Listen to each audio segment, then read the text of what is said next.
सतां प्रत्युह संभवं तदा लंबे दयालंबं लंबोदरपदाम्बुजं शारदा शारदाम्भोजवदनाम्बुजे सर्वदा सर्वदास्माकं सन्निधिं सन्निधिं कुर्यात्।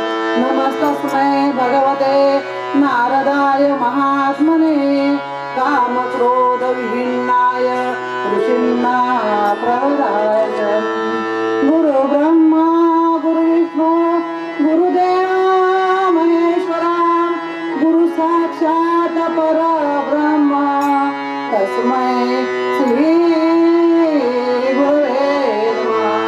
बोला पुंडलिक वरदा हरी विठ्ठल श्री ज्ञानदेव तुकाराम पंढरीनाथ महाराज की जय श्री नारायण महाराज की जय महर्षि वेदव्यास मुनि महाराज की जय पार्वती पते हर हर महादेव सीता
वर्षातून 15 दिवसांनी आपल्या नगरामध्ये एक फेरफटका मारायचा, सगळ्यांचं क्षेम खुशाल मंगल विचारायचं, कुणाला काय आहे कुणाला काय नाही वगैरे चौकशी करायची.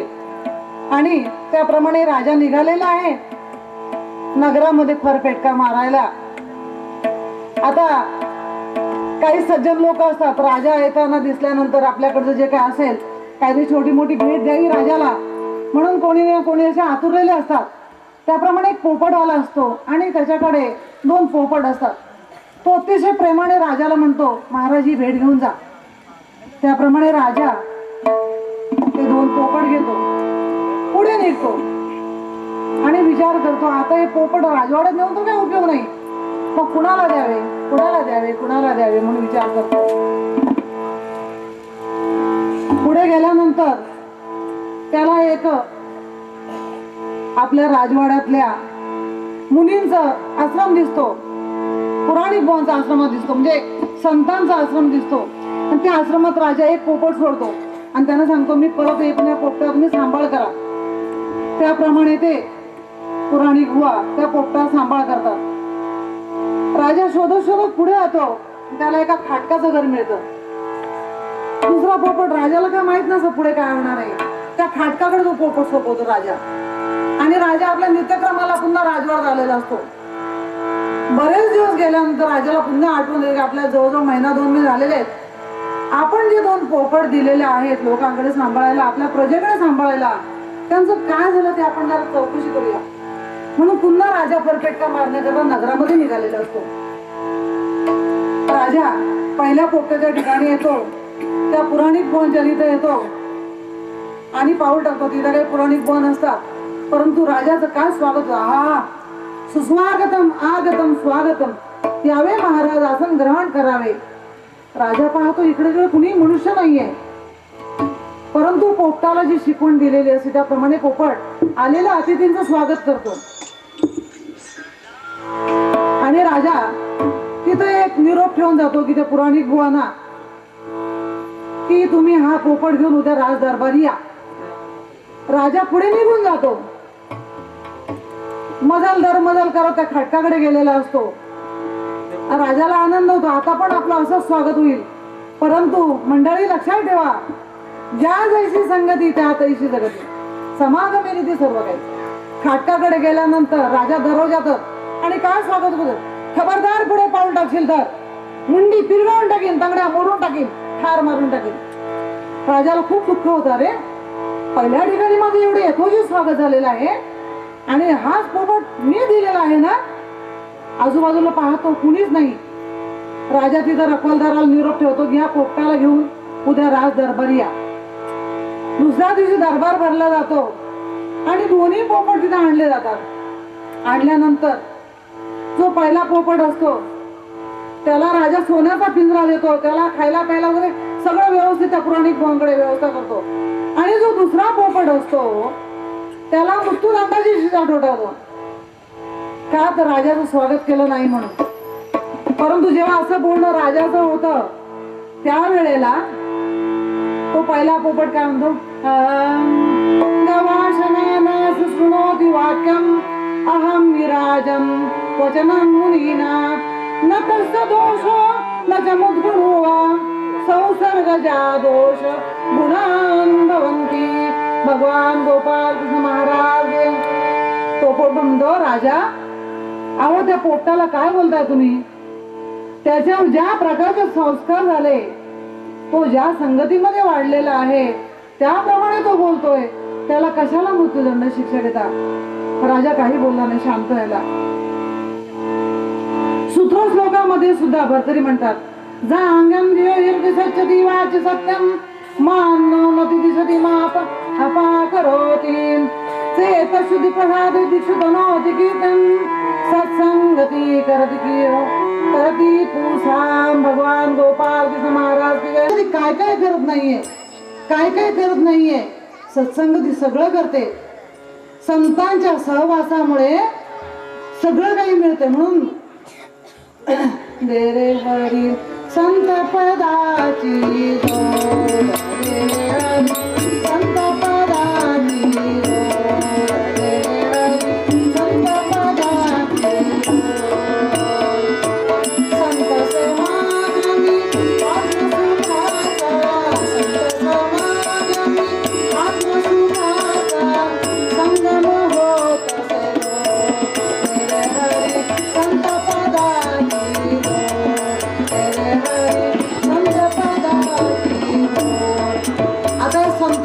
सहवासाने, साधूंच्या सहवासाने थोडं राहिलं होतं, काळजी करू नका.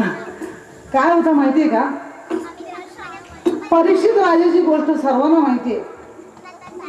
सगळीकडे गडबड गोंधळ चाललेला असतो. चला शिकारला जायचं, शिकारला जायचंय म्हणून सगळे गडबडीने शिकारला निघतात. राजा परीक्षितीला मुकुट सापडत नसतो. एक मुकुट मिळतो, राजा मस्तकावर धारण करतो आणि शिकारला खूप लांब लांब लांब अरण्यात जातो, जिथं कुठं पाणी नाही, कुठं मनुष्य नाही, कुठं वारा नाही, काही नाही. अशा ठिकाणी राजा परीक्षित शिकारला गेलेला असतो. तिथं त्याला दूरवर एक आश्रम मिळाला असतो आणि त्या आश्रमामध्ये शमीक ऋषी ध्यानस्थ समाधी लावून बसलेले असतात. राजा परीक्षित आश्रमामध्ये जातो, इकडे तिकडे पाहतो, पाणी पाणी, अरे कोण आहे का, अरे पाणी प्यायला मिळेल का. कोणीही राजाची चौकशी सुद्धा साधी करत नाही. राजाला खूप राग येतो आणि राजा काय करतो, तिथे एक मरून पडलेला साप असतो, तलवारच्या टोकाने उचलतो, त्या शमीक ऋषींच्या गळ्यात टाकून निघून जातो. थोड्या वेळाने शमीक ऋषींचा पुत्र शृंग ऋषी तिथं येतो. त्याला खूप राग येतो आणि तो म्हणतो, अरे माझ्या वडिलांची, एवढ्या मोठ्या मुलींची कुणी एवढी घोर चेष्टा केलेली आहे. त्याला खूप राग येतो, शाप देतो, ज्याने कोणी चेष्टा केली असेल तो 7 दिवसाच्या साप चावून मृत्यू पावेल. तोपर्यंत शमीक ऋषी हळूहळू समाधीतून खाली येत असतात आणि समाधीतून जेव्हा येतात तेव्हा त्यांना कळलं की आपल्या राजा, ह्या संपूर्ण ह्या नगरीचा राजा इथं आला होता, त्याचं कोणी येतोची स्वागत केलं नाही आणि त्यामुळे त्याने हे असं केलं. तो शृंग ऋषीला म्हणतो, अरे तू कुणाला शाप देतो, तो आपला राजा आहे. तर शृंग ऋषी म्हणतात, मग आता काय करणार, मी शाप देऊन बसलो. म्हणे आता त्याला उशाप दे, उशाप दे. नाही म्हणे, माझ्याकडे उशाप नाही. मग त्याला कळव तरी की आम्ही असं असं केलेलं आहे, मग त्याला काहीतरी संरक्षण करू दे.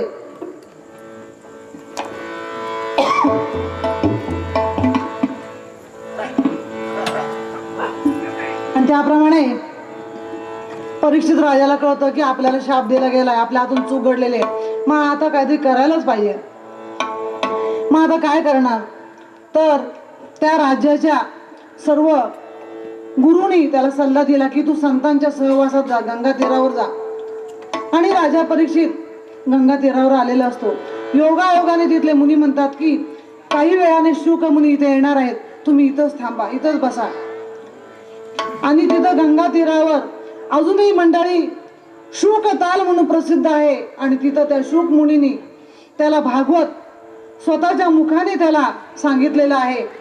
आणि त्या परीक्षित राजाने 7 दिवस संतांचा सहवास केला, भक्ती केली, सेवा केली आणि त्याने त्याचा आत्मा अनंतात विलीन केला. राहिलं फक्त काष्ट. आता शापाप्रमाणे दक्ष चावणारच. मग तो साप जेव्हा येत असतो तेव्हा राज्यातील सगळ्या लोकांनी बंदोबस्त केला असतो की राजाला शाप चावता कामा नये. मग तो तक्षक मनुष्य रूपाने येत असतो की राजाला चावण्याकरता आणि ते वैद्य बरोबर येत असतो. साप चावला की लगेच ते विष काढून टाकण्याकरता. तेव्हा तो विचारतो, तुम्ही कुठं चाललात, तर म्हणे असं असं आम्ही परीक्षित राजाला औषध देण्याकरता, मंत्र घालण्याकरता चावलेला साप चावणार आहे आणि त्याचा मृत्यू टाळण्याकरता आम्ही चाललेलो. तुम्हाला तो काय देणार आहे, म्हणजे जन्मभर पूर्ण द्रव्य देणार आहे. तुम्हाला 7 जन्म पूर्ण एवढं द्रव्य आम्ही दिलं तर चालेल का, तुम्ही परत जाल का. ते गेले परत. आणि त्याप्रमाणे तो तक्षक त्यांना पाठवतो. तक्षक बारीक रूप धारण करतो. कधी नाही तो राजाला बोरं खायची इच्छा होते आणि राजा म्हणतो 4 बोरं तरी जा, आता माझा शेवट राहिलेला आहे. त्या बोरातून तो तक्षक जातो, दंश करतो. पण कशाला करतो, फक्त काष्टाला. त्याचा आत्मा तर कधीच परमात्मात विलीन झाला असतो. हे कशामुळे, तर संतांच्या संगतीमुळे. संतांच्या संगतीमुळे. संत काही करत नाहीये. का चिंतामणी आलिया हाती, सदा विजय वृत्ती मनोरथी, तैसा मी पूर्ण काम निवृत्ती, ज्ञानदेव म्हणे.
विमान शांत व्हावे, पंचविन विमान शांत व्हावे, स्वस्त मने देवा करावे भोजन, स्वस्त मने देवा करावे भोजन, करा कृपादान दासा लागी, करा कृपादान दासा लागी, चित्त तळमळे, चित्त तळमळे.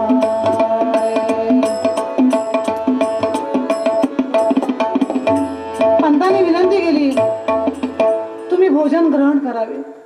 अहो, कसं भोजन ग्रहण करणार? घरी 4 मुलं, पत्नी, सर्व अन्नांना दशेने उपाशी आहेत. हो, कुणाला अन्न नाही, पाणी नाही, गेले कित्येक दिवस सगळे उपाशी आहेत. कसं अन्न ग्रहण करावे? पंतांनी समजूत घातली, हे बघा, जे घरी उपाशी आहेत ना त्यांना सुद्धा बांधून दिलेलं आहे, पण तुम्ही पहिलं अन्न ग्रहण करावं. अतिथीची समजूत घातली, त्याला भोजन करायला लावलं आणि त्याच्या मुलाबाळांना सुद्धा थोडं बांधून दिलं. कोण असेल बरं हा मनुष्य? भक्तराज तो ब्राह्मण होता, भक्तराज तो ब्राह्मण होता, धर्मात्मा दामाजी, धर्मात्मा दामाजी, बेदर भूपती सेवा करगे, बेदर भूपती सेवा करगे, विठ्ठल पद सोराजी, हो विठ्ठल पद सोराजी.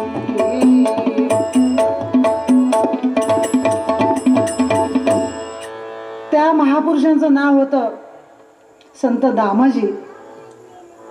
पंढरपुराजवळ मंगळवेढा नावाचं एक गाव आहे, मोठं शहर आहे, आणि मंगळाने वेढा मारलेल्या त्या मंगळवेढ्यातले ते दामाजी आदिलशहाच्या दरबारी पहिल्यांदा नोकरीला होते.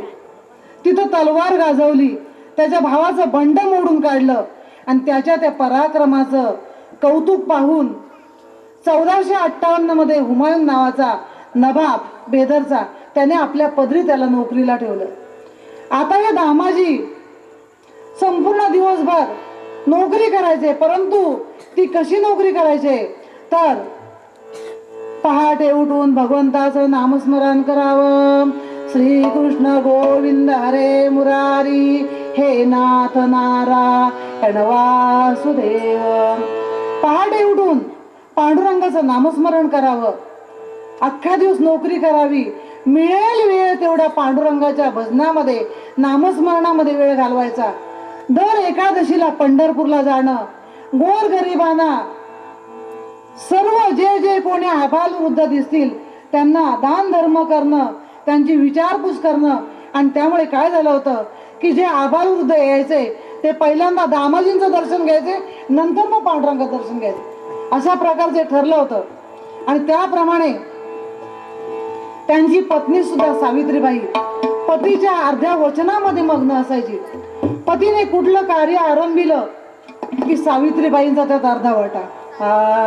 घरी सुंदरी धर्म मार्गा फुला, घरी सुंदरी धर्म मार्गा फुला, पतीच्या सवे की पुण्यशीला, पतीच्या मना की पुण्यशीला, घरी सुंदर मार्गा फुला, घरी सुंदर. नाही, त्यामुळे दामाजी पंत हरले आणि त्याने एक विचार केला. त्यांच्या ताव्यामध्ये गंगा आणि जमुना 2 पेव होती आणि प्रत्येक पेवामध्ये 600 खंडी असं धान्य होतं. शेवटी दामाजीने विचार केला की आता हे पेव फोडून या लोकांना द्यायचं, नाईलाज आहे. परंतु सावित्रीबाईंना हे आवडलं नव्हतं. ते येऊन म्हणाले, येऊने का येऊने सदनी कांते पाशी, विचार पुसता झाला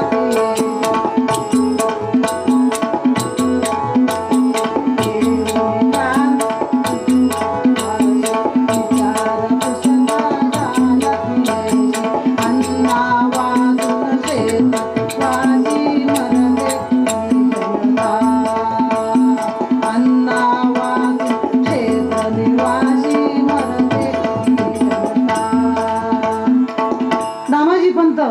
पत्नीकडे आले आणि म्हणाले, हे बघ, ही सगळी जनता मरती आहे.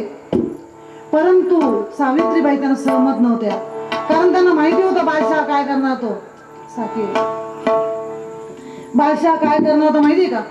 हात न पाव बंधावे नाही तो, हात न पाव बंधावे नाही तो, तिघे सूल धरावे. हात न पाव बंधावे नाही तो, तिघे सूल धरावे. उडा दियो तो कनके मुकसे, उडा दियो तो कनके मुकसे, औरबात नाही भावे. सागोजी राजा राम कहो जी. हा बादशाह कसा होता माहिती का? अहो, तो तुम्हाला तोफेची तोडी देईल, सुळावर देईल, काही करल, काही करल.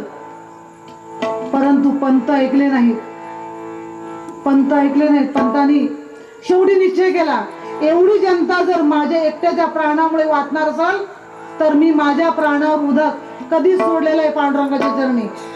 आणि त्यांनी ते दोन्ही पेवा खोलून दिली. सर्व लोक, ब्राह्मण लोक, गरीब लोक सगळे आलेत. गोण्या गाड्या पारा, धान्य लुटता तिफारा, सर्व करीती जय जयकार, पुंडलिक वरदा हरी विठ्ठल. दामाजी म्हणतो, बरे महाराज, तो महार नाहीये, तो महार नाहीये, तो महार नाहीये, तो माझ्या रखुमाईचा पती आहे. कैसा जन्मलो चांडाळ, शिणविला तो भूपाळ. कैसा जन्मलो चांडाळ, शिणविला तो भूपाळ.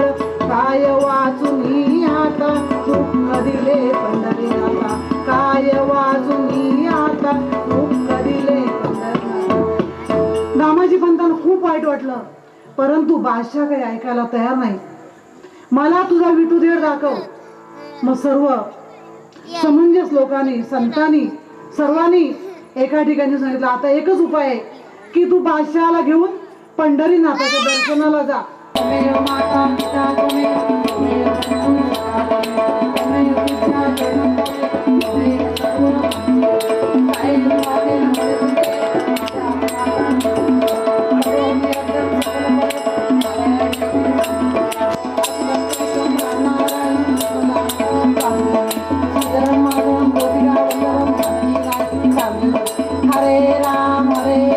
राम राम हरे हरे, हरे कृष्ण कृष्ण हरे हरे, हरे राम राम राम हरे हरे, हरे कृष्ण हरे. मंगलमूर्ती मोरया, उपासनेला दृढ चालवावे, भूदेव संतासी सदा नमावे. सत्कर्म योगे वय घालवावे, सर्वामुखी मंगल बोलवावे. ज्या ज्या स्थळी हे मन जाय माझे, त्या त्या स्थळी हे निरूप तुझे. मी ठेविते मंगले आडगाणी, सद्गुरु जय पाय दोनी, जय जय रघुवीर समर्थ. धन्यवाद, धन्यवाद.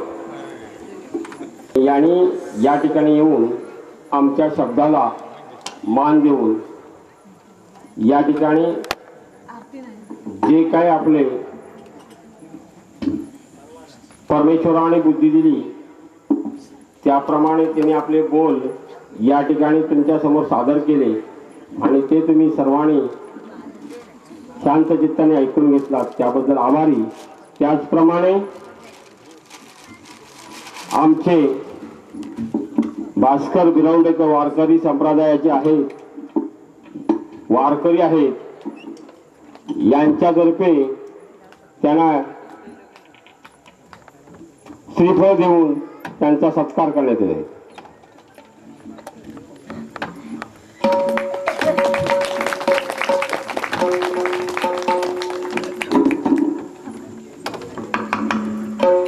अशी सेवा या गावाची आपणाकडून घडो आणि त्या परमेश्वराची ही घडो अशीच त्या वाघोबाच्या चरणी मी प्रार्थना करतो.